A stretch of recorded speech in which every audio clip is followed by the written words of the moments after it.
News at 8। Supreme court में social media content को लेकर दो अहम मामलों की आज सुनवाई हुई। कोर्ट ने साफ शब्दों में कहा कि सोशल मीडिया पर डाले जा रहे एडल्ट और अश्लील कंटेंट की जिम्मेदारी किसी न किसी को लेनी ही होगी। सुप्रीम कोर्ट ने केंद्र सरकार को 4 हफ्ते में सख्त रेगुलेशन तैयार करने का निर्देश दिया और कहा कि कानून SC/ST एक्ट की तरह प्रभावी और कड़े होने चाहिए। इसी दौरान दिव्यांगों से जुड़े एक अन्य मामले में कोर्ट ने इंडियाज गॉट टैलेंट के शो के होस्ट और यूट्यूबर समय रैना को निर्देश दिया कि वे अपने शो में दिव्यांग व्यक्तियों की सफलता की कहानियां दिखाएं ताकि उनकी मदद के लिए फंड जुटाया जा सके। बता दें कि समय रैना और रणवीर इलाहाबादिया के खिलाफ उनके शो के कथित अश्लील कंटेंट को लेकर कई राज्यों में FIR दर्ज है। रणवीर की ओर से FIR रद्द कराने की मांग पर कोर्ट ने राहत नहीं दी, लेकिन सरकार को कंटेंट रेगुलेशन पर सख्ती के संकेत जरूर दिए हैं। वहीं दिल्ली NCR में बढ़ते वायु प्रदूषण को लेकर सुप्रीम कोर्ट ने साफ कहा कि वो दिल्ली NCR के प्रदूषण मामले की नियमित सुनवाई करेगा। सुप्रीम कोर्ट ने कहा कि सिर्फ दिवाली के आसपास औपचारिक सुनवाई से काम नहीं चलेगा। कोर्ट की ओर से नियुक्त एमिकस क्यूरी ने मामले की गंभीरता बताते हुए जल्द सुनवाई की मांग की, जिसे कोर्ट ने स्वीकार कर लिया। मुख्य न्यायाधीश ने टिप्पणी करते हुए कहा कि न्यायपालिका कोई जादुई छड़ी नहीं घुमा सकती जिससे हवा साफ हो जाए, लेकिन समस्या की पहचान हो चुकी है। CJI ने कहा कि दिल्ली में प्रदूषण के पीछे कई कारण हैं जिनके समाधान डोमेन एक्सपर्ट्स ही बता सकते हैं। छत्तीसगढ़ समेत 10 राज्यों में ED ने मेडिकल कॉलेज स्कैम के तहत 15 से अधिक ठिकानों पर छापेमारी की है। दिल्ली से आई ED ने रायपुर में भी जांच की है। ये कार्रवाई CBI की 30 जून को दर्ज FIR से जुड़ी है, जिसमें प्राइवेट मेडिकल कॉलेजों में गड़बड़ी के मामलों की जांच हो रही है। FIR में आरोप है कि नेशनल मेडिकल कमीशन के कुछ अधिकारी और अन्य सरकारी कर्मचारी रिश्वत लेकर इंस्पेक्शन से जुड़ी गोपनीय जानकारी लीक करते थे।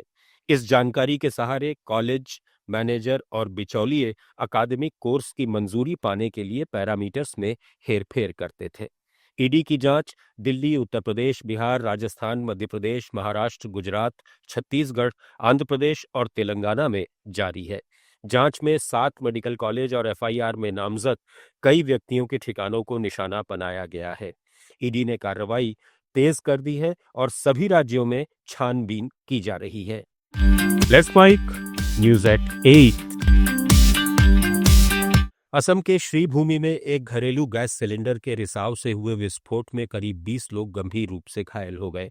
धमाके और सिलेंडर के टुकड़े फैलने से इलाके में अफरा तफरी मच गई।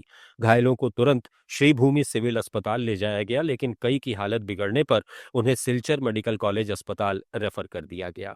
लोगों ने अस्पताल की सुविधाओं की कमी पर नाराजगी जताई, क्योंकि उन्हें दवाइयां और जरूरी सामान बाहर से खरीदना पड़ा।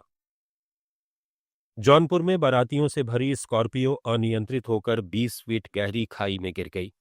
केराकत कोतवाली क्षेत्र के मुफ्तीगंज बाजार के निकट हुए इस हादसे में वाराणसी के 3 लोगों की मौके पर ही मौत हो गई, जबकि 2 लोगों की हालत गंभीर है। स्कॉर्पियो सवार वाराणसी से जौनपुर की ओर बारात में शामिल होने जा रहे थे। रास्ते में वाहन का संतुलन बिगड़ने से स्कॉर्पियो गाड़ी खाई में जा गिरी।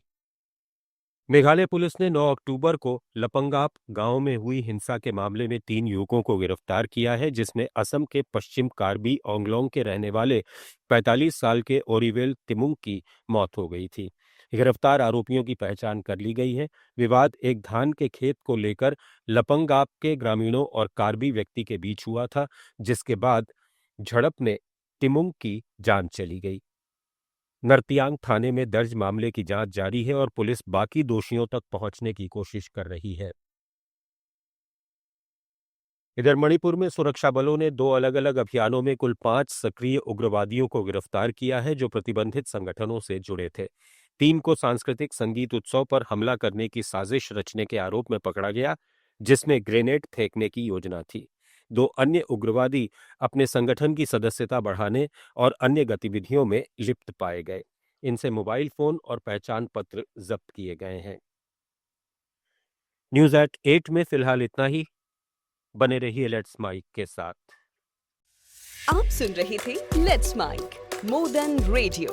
फॉलो कीजिए हमें हमारे सोशल मीडिया प्लेटफॉर्म्स।